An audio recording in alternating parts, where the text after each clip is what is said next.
18 months in federal prison for Bridget Ann Kelly, the author of the infamous Time for Some Traffic Problems in Fort Lee email.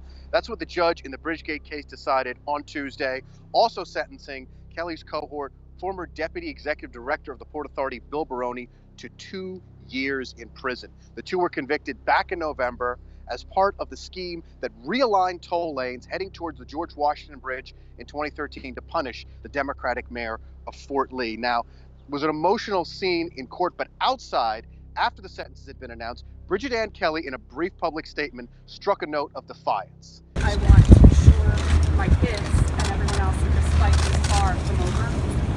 I will not allow myself to be the scapegoat in this case, and I look very much forward to the appeal. Both Kelly and Baroni are going to appeal, and the U.S. Attorney's Office is going to let them remain out of jail as long as that appeal is going forward. These courtroom sketches show the scene inside Judge Susan Wigenton's courtroom as first Bill Baroni, then Bridget Ann Kelly and their attorneys pleaded for leniency, both asking for probation, which the judge ultimately denied.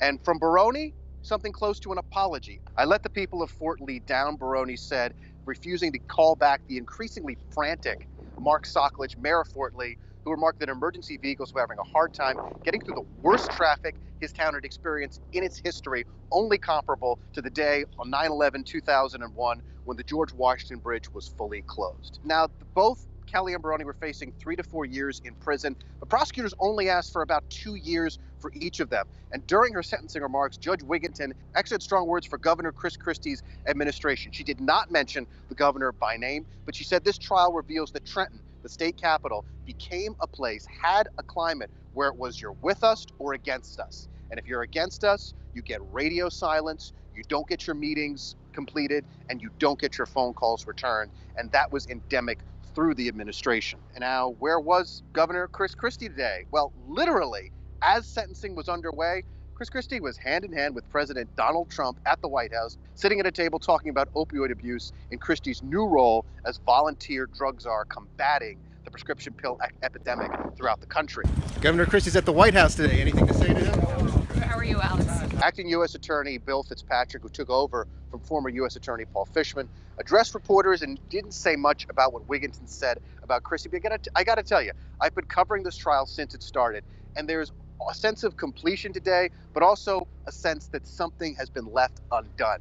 The judge herself mentioned people who were involved in what she called a fiasco, people who were not in court today or at any point. It feels kind of like a massive wedding cake, and prosecutors were able to lop off the top with the unhappy bride and groom and potentially send them to jail.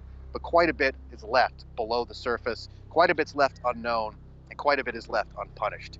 Kelly and Baroni are remaining free pending their appeals, but if those do not go through, Kelly will be going to jail on September 29th. For all updates on the continuing Bridgegate saga, tweet the show at Chasing News and follow me at Chasing Zidane.